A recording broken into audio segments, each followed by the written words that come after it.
भगवान श्री कृष्ण कहते हैं कि इस पाप के कारण स्त्रियां गर्भवती हो जाती हैं।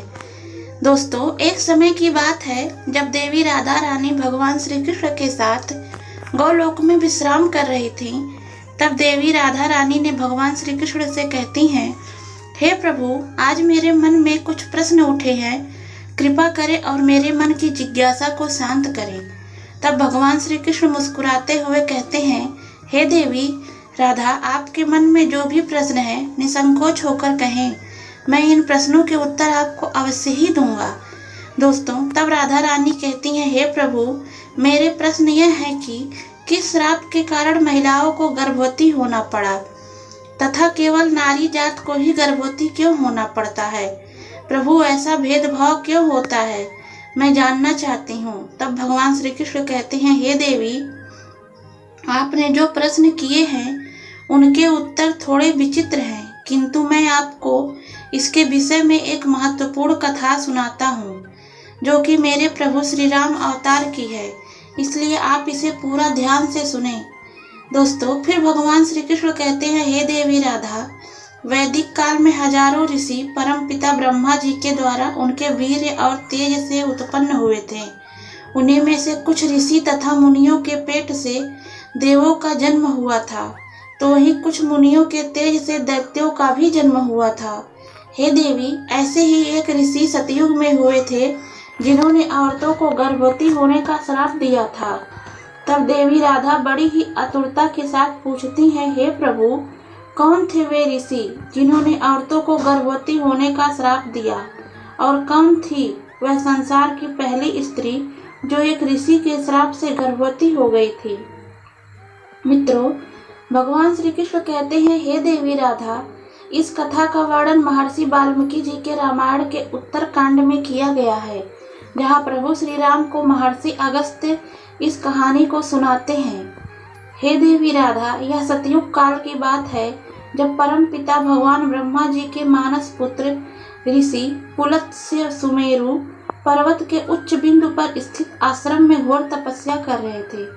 उसी समय ऋषि को अत्यंत कठोर तप करता देख एक ऋषि कन्याएं विचलित होने लगी और वे अपने मन को शांत करने के लिए उन्हीं ऋषियों के समीप जाकर उनकी तपस्या में बाधा डालने लगे। तभी ऋषि पुलत्स्य जी ने क्रोध में आकर वहां उपस्थित सभी कन्याओं को श्राप दे दिया कि अब जो भी उनके सामने स्त्री आएगी, उनकी नजर पड़ते ही वह कन्या गर्भवती हो जाएगी।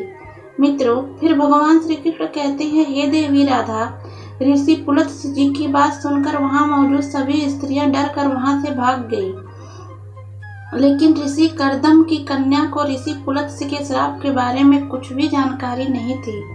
इसलिए एक दिन वह अपनी एक सहेलियों को ढूंढते हुए अनजाने में ऋषि पुलत्स्य जी के सामने जा पहुंची। ऋषि पुलत्स्य जी उस समय वेदों का पाठ कर रहे थे। तब ऋषि पुलत्स्य जी ने जैसे ही नजर उठाकर कन्या को देखा, फिर उनके श्राप का असर उस कन्या पर प्रभावित होने लगा। तत्काल ही उसका शरीर पीला पड़ गया और वह गर्भवती हो गई। अपने शरीर में इस तरह का परिवर्तन देखकर ऋषि कन्या घबराकर अपने पिता के पास पहुंच गई। मित्रों, भगवान श्री कृष्ण कहते हैं, हे देवी राधा रानी, अपनी कन्या की ऐसी हालत देखकर ऋषि कर्दम को बड़ा ही दुख हुआ और तभी उन्होंने अपने ध्यान की शक्ति से सारी घटित घटना का अनुमान लगा लिया। जिसके बाद वे अपनी कन्या को लेकर ऋषि पुलत्स्य के पास गए और कहा, हे मुनिवर, आपको हमारा नमस्कार है। मेरी पुत्री अनजाने में आपके पास आई थी, किंतु आपके श्राप के कारण आज वह संसार की पहली स्त्री है जो गर्भवती हुई। मेरा आपसे निवेदन है कि आप इसे भिक्षा के रूप में ग्रहण करें। यह सर्व गुणों से संपन्न है और अनजाने में ही आपके श्राप की भागी है, तो यह सदा आपकी ही सेवा भी करेगी। मित्रों, भगवान श्री कृष्ण कहते हैं, हे देवी राधा रानी, ऋषि कर्दम जी का आदर पूर्वक विनती और निष्पाप उनके पुत्री को मिले श्राप से ऋषि पुलत्स्य जी बहुत दुखी हुए और उन्होंने ऋषि कर्दम को प्रणाम किया और उनकी पुत्री को ग्रहण करने का आश्वासन भी दिया। फिर उनके द्वारा पुलत्स्य जी ने उस कन्या को स्वीकार कर लिया, जिसके बाद वह कन्या ऋषि पुलत्स्य जी के साथ रहने लगी और उनकी दिन रात सेवा करने लगी। उनकी सेवा भाव से अत्यंत प्रसन्न होकर ऋषि पुलत्स्य जी ने एक दिन उससे कहा, हे देवी, मैं तुम्हारी सेवा भाव से बहुत प्रसन्न हुआ हूँ, इसलिए मैं तुम्हें अपने समान पुत्र प्राप्ति का वर देता हूँ। जिस समय तुम मेरे सामने आई थी, उस समय मैं वेदों का पाठ कर रहा था और तुमने उन वेदों का श्रवण किया था, इसलिए तुम्हारा पुत्र वेदों का ज्ञान देने वाला विश्रवा के नाम से जाना जाएगा। मित्रों, भगवान श्री कृष्ण कहते हैं, हे देवी राधा, कुछ समय बाद उस ऋषि कन्या ने एक पुत्र को जन्म दिया और जैसा कि ऋषि पुलस्त्य जी ने आशीर्वाद दिया था कि ऋषि कन्या का पुत्र विश्रवा के नाम से जाना जाएगा। मित्रों, फिर भगवान श्री कृष्ण कहते हैं, हे देवी राधा, विश्रवा भी बड़े होने पर अपने पिता ऋषि पुलस्त्य जी के समान बड़े तपस्वी हुए। ऋषि विश्रवा के तपस्वी रूप को देखा ऋषि भरद्वाज बहुत प्रसन्न हुए, इसलिए उन्होंने अपनी बड़ी कन्या का विवाह उनसे कर दिया। मित्रों, भगवान श्री कृष्ण कहते हैं, हे देवी राधा, आगे चलकर ऋषि विश्रवा को एक सुंदर बलवान गुणवान पुत्र प्राप्त हुआ, जिसका नाम श्रवण रखा गया। फिर भगवान कहते हैं, हे देवी राधा, इसी श्रवण का ही नाम कुबेर है।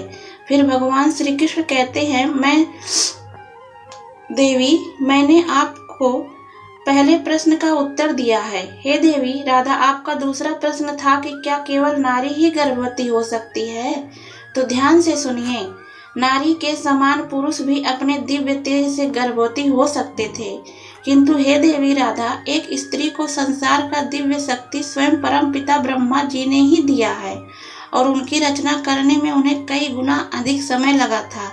इसलिए नारी को यह श्राप रूपी वरदान है कि वह इस संसार का निर्माण ब्रह्मा जी के बाद स्वयं कर सकती है।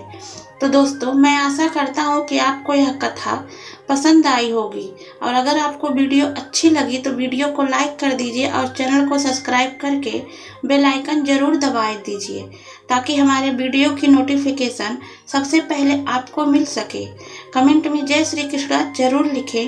वीडियो देखने के लिए आपका बहुत बहुत धन्यवाद। जय श्री कृष्ण।